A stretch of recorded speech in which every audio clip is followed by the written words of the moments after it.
10 Dark Truths About Crowd Psychology. A pitch-black room. Only the ticking of a clock breaks the silence. You pride yourself on individuality, logic, and independent decision-making. But are you truly certain that crowd psychology, that primal urge to instantly surrender your reason and conscience to the masses, isn't the most powerful and dangerous force shaping your behavior? Tonight, we peel away the psychological mask to uncover 10 brutal truths. We will expose the raw, unsettling reasons why you are so easily driven to commit wrongs when surrounded by silent faces or screaming voices. And the final truth will reveal this: the cruelty of the crowd is far more predictable than the morality of your own heart. This is the darkest secret of the group. The bigger the crowd, the smaller the conscience.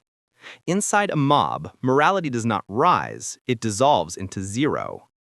This phenomenon is called the diffusion of responsibility.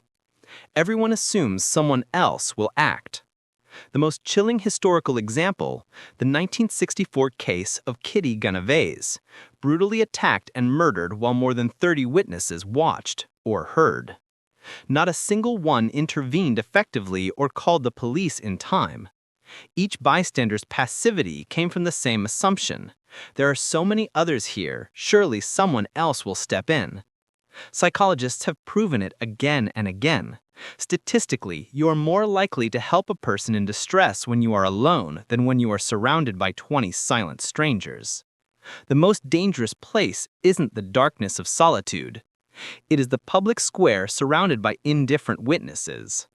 A lone stick figure stands in a vast, empty, dim street, staring at a giant ticking clock. The hands blur, spinning faster. Civilization only survives because we pretend the bystander effect is humanity's default setting. The truth is simple. Most people would rather be wrong with the crowd than be right alone. Your hunger to belong is stronger than your commitment to objective reality. The infamous Asch conformity experiment of the 1950s proved this with surgical precision. Participants were shown two cards, one with a single line, the other with 3 lines of different lengths. Unaware that everyone else in the room had been instructed to give the wrong answer, the real participants faced an obvious truth.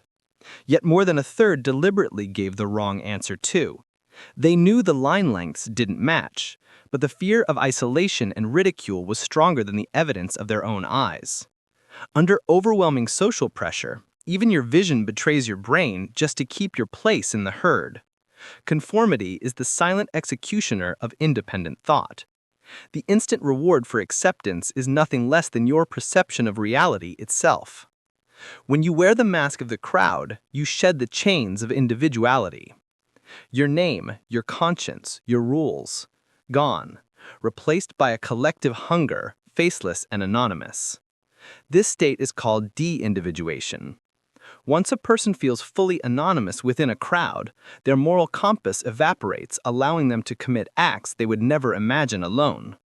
We saw this horror unfold in the Stanford prison experiment. Normal, well-adjusted students, given the anonymous role of guards, quickly descended into cruelty and brutality. They were no longer individuals accountable for their actions. They had become faceless agents of group power. This same psychological decay fuels riots, looting, and collective atrocities throughout history.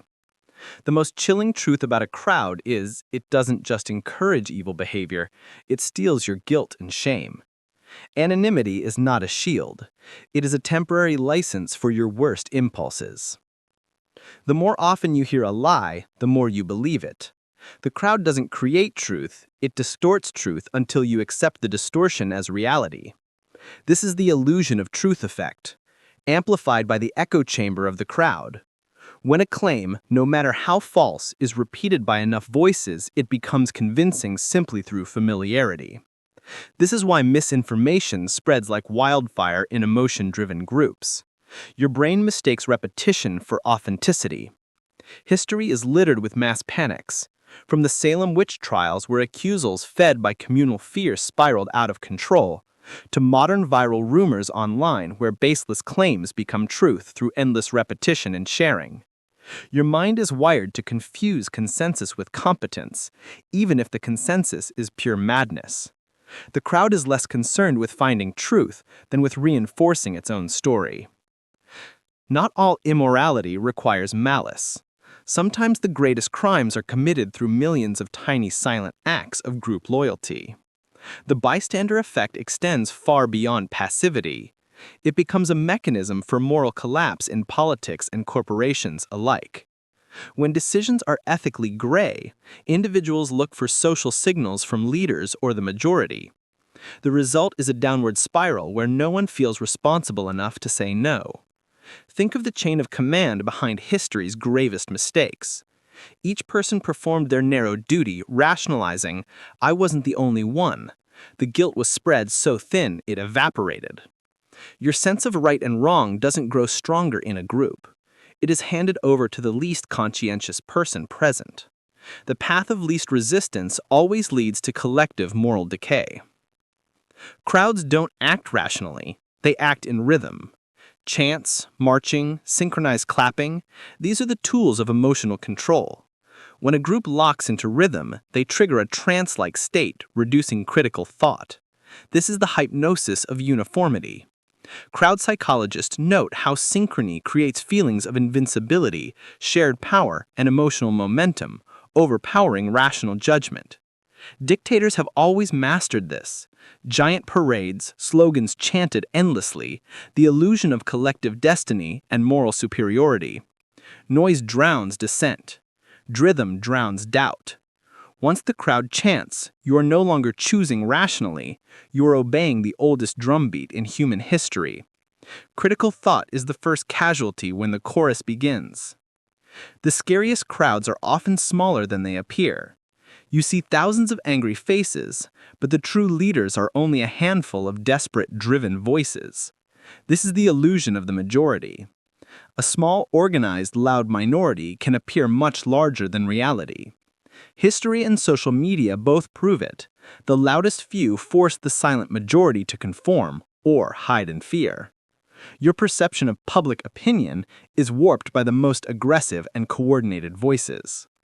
The power of a group isn't measured by size, but by the intensity of its most fanatical believers.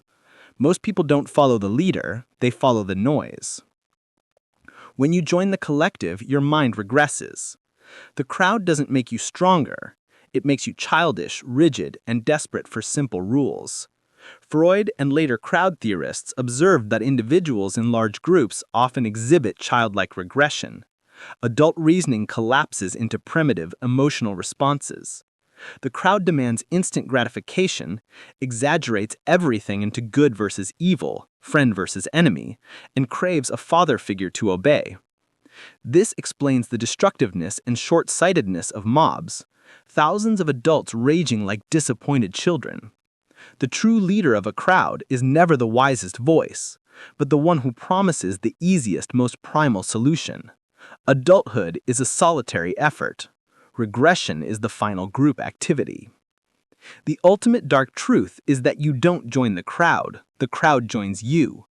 Absolute compliance is coded into your survival instinct. Your brain evolved to synchronize quickly with the group. In prehistory, leaving the tribe meant certain death, so the brain prioritizes social cohesion over truth or morality. fMRI scans show that when your opinion differs from the group, your amygdala, your fear center, fires up. The pain of being an outsider is real, physical. When you surrender to the crowd, you haven't failed morally. You've succeeded at survival in its most ruthless form. Free will, then, is a constant act of conscious rebellion against your own biology. Every time you choose your truth over the crowd's lie, you are fighting 10,000 years of human evolution. True individuality is not a gift. It is a neurological burden you must defend. Truth is not always bright. No more, no less. The crowd lives inside you, waiting for the right time, the right number of strangers, and the right silence to take over. Within the next 24 hours, try a small rebellion. Notice the moment you hesitate to speak your mind because others disagree. Write down what you observed and the physical weight of that social pressure. Thank you for listening. Sincere, yet cold. And remember, if this unsettled you, the next truth will haunt you even more.